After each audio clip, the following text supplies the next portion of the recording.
Generally in 10-7, what happens is we meet up with Illyria Windrunner, because she's going to meet with Khadgar and Dalaran to discover more about this Dark Heart. We know about the Harbinger, we don't really know who she is. And Jaina sets off to try to search for Magni to talk to someone about the Radiant Song that everyone's, you know, not everyone, but that some people are hearing. And through the course of that, doesn't discover much. I don't think she's able to get a hold of Magni. But you journey with Illyria to go talk with the Void Elves, if I'm not mistaken. You go to Telogris, kind of investigate. There's been Void Walker, or what do they call them? Rift Walker agents for the Void Elves that have been investigating increased Void activity around Azeroth. You learn that there's been some different Void activity in different locations, like Southern Kalimdor, probably around Uldum, with the N'Zoth invasion stuff. You've got something that ends up leading to kind of like a dead end around Zulaman, which could be referencing when Illyria visited there, but I don't think so, the Sunwell. And then there was one other location that also made sense. Can't remember which one it was, but essentially, if I'm not mistaken, while this is going on, we end up, I can't remember exactly the order of events, but the Void ends up like striking, and it's like Xal'atath, and she's basically fucking with Illyria's mind. We end up going to Eridath, which is the renamed Makari from Argus, and there we confront some of Illyria's memories, from the assassin that tried to kill she and Turalyon, to Zira, and her saying goodbye to Eretor, to continuing to fight the Legion, and also up to the point where she absorbs the heart of Lura, becoming the darkened version that she has. We then continue on through this kind of manipulation game that Xal'atath is fucking playing. LOCUS-WALKER, by the way, is present, and he knows who Xal'atath is, evidently, through his dialogue. And so we go through these memories, we end up confronting the final changed memory. So what's kind of happening here is it's making a bunch of references to the 1000 Years of War short story, which came out in Legion, where Illyria learns from LOCUS-WALKER that you can actually change and manipulate the paths of the Void, right? So what Xal'atath is doing with Turalyon is she's kind of manipulating this kind of path via the Void, changing it, altering it, in the very same way that Illyria learned that she could in 1000 Years of War. Part of me is really starting to think, are Illyria and Xal'atath part of the same soul? Because that would be fucking crazy. And also, like, there seems to be some crossover between, like, who's really gonna be the Harbinger? Like, is it really gonna be Xal'atath, or is it gonna be Illyria? And, you know, what is the lesson therein to learn, I guess? So, through all of this, we end up confronting this final memory, which is Turalyon. And he's the High Exarch commander of the fucking Army of the Light. So for those who don't know, he's pretty high up there. He's the leader of the Army of the Light, and he's Lightforged. Officially Lightforged. He's not light and has some paladin stuff. Like, no, he's Lightforged. So he ends up wielding the Void in this quest, and we basically confront him alongside Illyria and strike this down. LOCUS-WALKER shows up and is basically like, Xal'atath, get the fuck out of here. Like, get the fuck out of here. Like, we don't need your bullshit around here. Get the fuck out of here. And then LOCUS-WALKER's like, by the way, so this Radiant Song you're hearing, the people of Koresh heard that too, right before Dementius the Void Lord got summoned in and ate our fucking world. And so what is heavily implied through his dialogue and what he says, okay, I see now why Xal'atath is calling herself the Harbinger. I get it. I get why that's the case. And he deduces then that, yeah, it's Xal'atath who also was seemingly responsible for having summoned in Dementius onto Koresh, most likely. There's still some details about Koresh that make me immensely sus of LOCUS-WALKER. Like in this short story that we read before we did the campaign yesterday, Illyria likens herself to becoming the portal that would allow the Void remnants to come through when she visited the Sunwell and caused the corruption of the Sunwell. She likens herself to being the portal. And so I think that's very interesting. It seems like the individual can serve as the conduit for how the Void Lord gets in. So this does mean that, like, hypothetically, theoretically at this point, like, the Void Lords, they're real, right? They're a real threat. But it seems to me that the Koreshi were not, they weren't ready. Like, I feel like this is a common fantasy trope where all the other worlds fall. You know what I mean? They all fall for different reasons. Like, for instance, the Koreshi, I think, they were too much of like mad scientists. They were too, I think it's like destiny, you know? Why did humanity get chosen as the Guardians, right? After the Elixni weren't good enough, and after the Awoken weren't good enough, or whatever it was, humanity ends up getting chosen. Why? Well, it's because we're special. We're always fucking special, right? So I think the Koreshi, they didn't have it in them. They sided with the darkness. They let maybe their madness get the better of them, you know? They ascended to immortality, and now they're paying the ultimate price. We don't know the true identity of LOCUS-WALKER. No. We don't know. So the thing is that if they heard this Radiant song, the implication is that they too had a Titan world soul inside of their planet. And now that could have been a completely different world soul, but part of me is that's my next venture, is trying to understand, is this actually a different world soul, or does this say something about locations that Azeroth has been in before? Because we don't know how old the Koreshi are. Like, the history of the Koreshi, they don't, if I'm not mistaken, maybe I have to look more into this, but they don't talk about, like, fighting the Legion. They don't talk about, like, a lot of the things that are part of the kind of cosmic conflict that we associate with things going on, they don't really, it's almost like they were like the Eridar, where, like, they had conquered their planet so wholly that, like, they didn't really have anything to fight against, I don't think. And I think the Koreshi just got to the point where, like, they're like the Ea from Final Fantasy, where, like, they got immortality, and I think that it was probably more of a curse than they realized.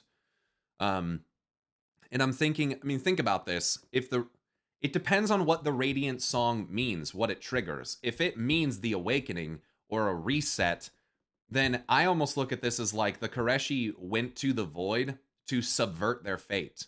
Again, very similar to the Infinite Dragonflight, potentially very similar to some of the actions that I see from the Titans, and maybe even from Norgannon specifically, of like that self-preservation. That maybe I don't really understand how this is supposed to end, and so I'm kind of afraid of that, and I'm going to go ahead and give myself over to the darkness because I don't understand what's going on, or I don't understand what's to come. Xal'atath is incredibly manipulative. We're seeing it happen with Illyria Windrunner right fucking now, where it already kind of seems Illyria Windrunner is being set up to be the one who ends up actually being the Harbinger, because Xal'atath is like, is playing her extremely well. I think the obvious answer is, oh, Xal'atath is the Harbinger, we have to stop Xal'atath. But if Xal'atath sets up an alternative, like, situation where it's actually going to be Illyria, then we might miss that, and then Illyria will end up doing the Harbinger thing anyway. And then Xal'atath, it doesn't matter if we help Xal'atath or not, because Xal'atath isn't the one who's being set up to do the thing.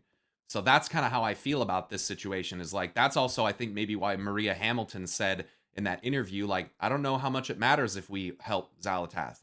And part of me thinks that maybe that's why she's saying that, because it's not really about Xal'atath at all. It's more about Illyria Windrunner. And LOCUS-WALKER himself said that Illyria has a unique destiny. I think that a lot of that has to do with the fact that Illyria herself has been in a situation where she has actively been connected to light and void simultaneously. And when she did that, she saw destiny for real. Like, she saw something that was happening immediately at that moment in time to Turalyon. She clearly saw it. And later in the 1000 Years of War story, it's implied that the reason why Illyria Windrunner can hear the world soul of Argus's memories, why she can be transmitted those to her, is because she has that connection to both.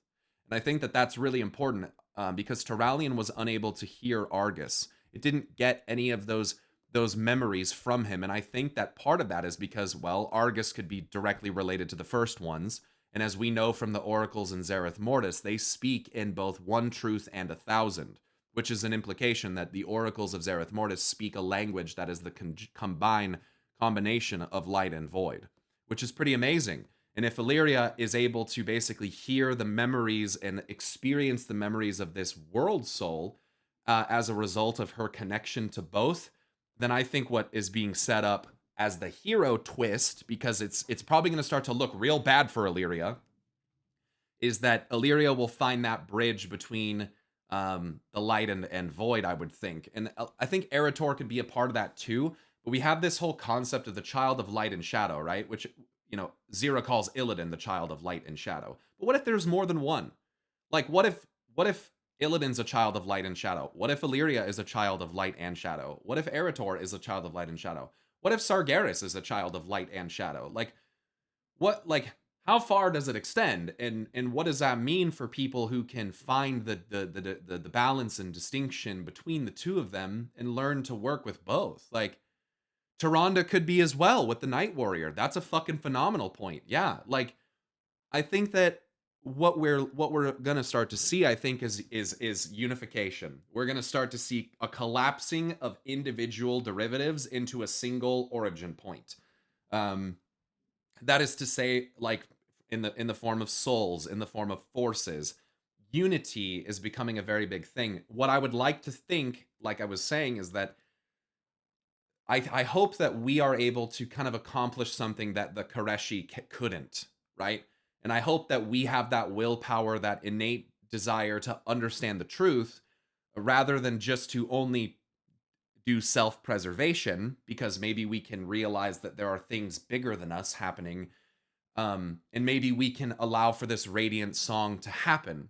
Now, if you guys don't know, there's a weapon in the game from the trading post called the Void Song. I think it's called Staff of the Harbinger, which is clearly an allusion to Xal'atath. So it sounds like what's happening is when the radiant song happens, Xal'atath tries to manipulate the people to turn it into the Void Song. And if the Void Song is played, then I think that's what will bring forth the Void Lords, or whatever that might be. And at this point, Xal'atath is trying to basically convert this radiant song of creation into this, trying to pervert it into this dark, dismal thing. And I think maybe the truth even is potentially that there needs to be even a third song between the two of them. Can we combine the Radiant Song and the Void Song? Should we even do that? Should we just do the Radiant Song, right? What we don't want is to just do the Void Song. We know that. We don't want to do that. There's also, I think, Elune connects with songs a lot as well. I think Naru also connect with songs a lot very well. They speak in song. They telepathically chime into your mind. Elune literally has a song called Night Song. We also have a world called Elunaria, which some might call Elune Song or Elune Light. I think Elune Song's really good too.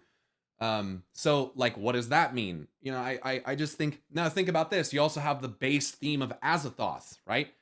Who's fucking asleep, and the court of Azathoth is fucking keeping it asleep or whatever by playing Madden flutes or something. There's a fucking song, right? I think that's how it goes. We go to Eru Iluvatar from Tolkien, right? The song of creation that literally went out and created fucking everything, right?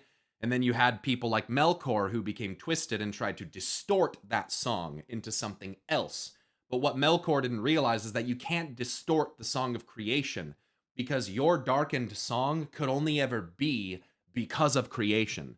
So I'm hoping that either it's a balance or that the Radiant Song just succeeds and wins, because I guess in the case of WoW, if maybe you can pervert the song of creation. Maybe that's a very scary reality in WoW. Like maybe that's where the Void Song comes from. And if you're able to accomplish that, then what would that do to creation? Would it create horrific abominations? What would that do? Would creation's will resist the void so heavily that we might see a because if that happened, that'd be fucking wild.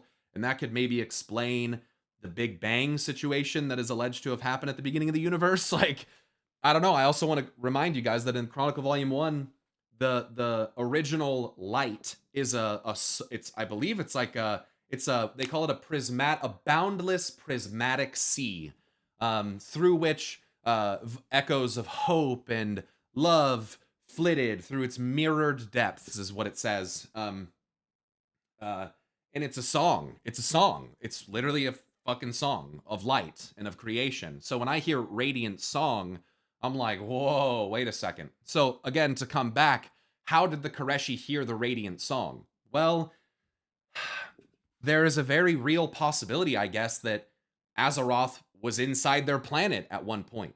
I mean, Xal'atath herself says, like, think about this. How old are the Koreshi? How old are the Draenei? You guys know we don't have answers to those questions, right? We don't know how old the Koreshi are. So when we go to Xal'atath's quote, Xal'atath, I think, makes a really good hint about this.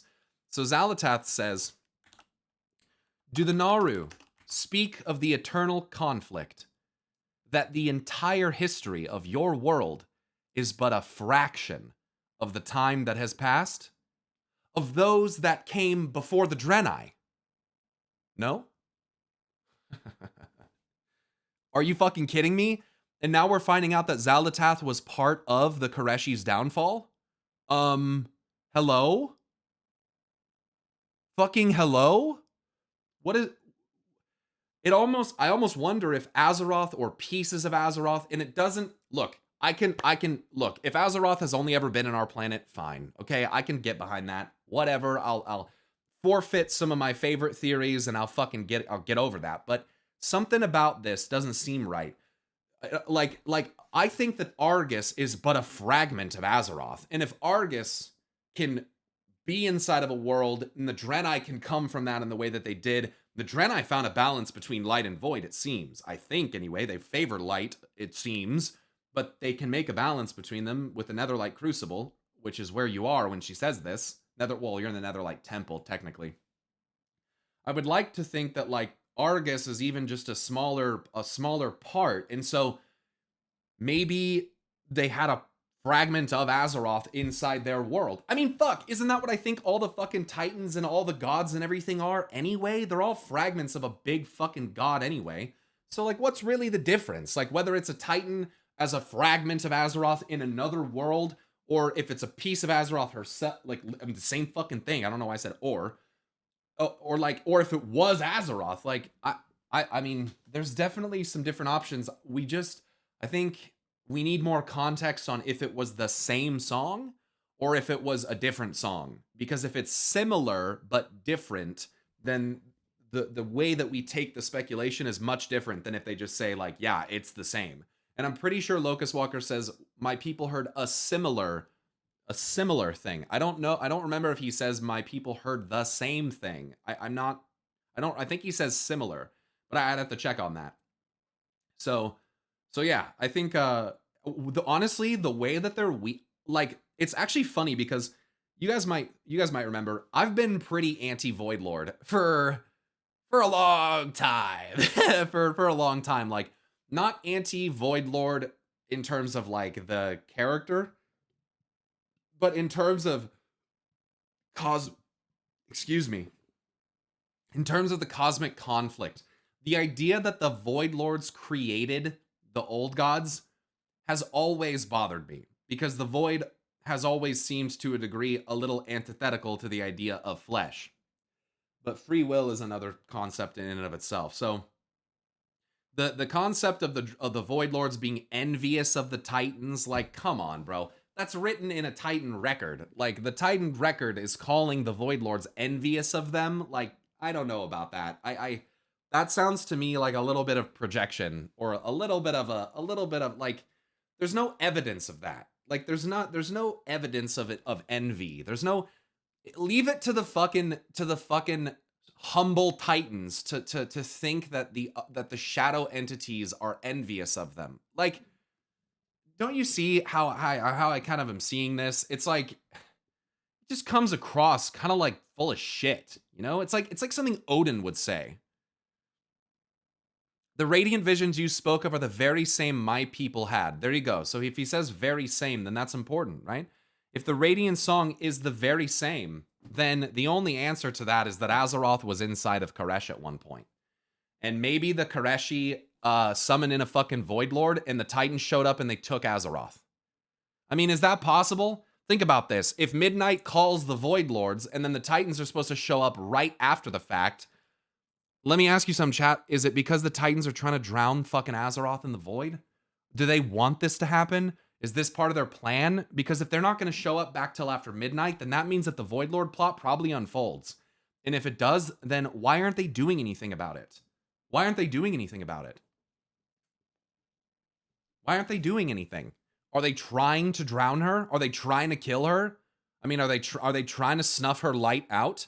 She is not the last, but the first. Drown her and you will see. I mean, Farim was afraid that if the cosmic system got out of balance, it would collapse, and potentially that could lead to a reset. And if it did, then that would be, maybe the Titans have been trying to scientifically trigger the reset of the universe. Or, maybe they're trying to literally kill her so that she can't fucking do it. Trying to like snuff the light of creation out, which would be just the worst fucking thing. Or put creation in a place outside of time, in the void. And if you were to do that, what would happen? What could you do? What could you do? Like, how could she be manipulated? Would it stop the cosmos from functioning? Would she get consumed and turned into the void? And if you did that, would that just ruin the cosmos and like break the cycle? Probably, but maybe not. Maybe, like I've said before, maybe the Titans' ignorance itself is part of this cycle. And I've said this before, but I do fuck with the idea that the Titans are doing this because it's their destiny. And they don't even realize it. So I like this idea that everything in the cosmos is doing the thing that it's actually meant to do, even if it's not realizing that it's doing it.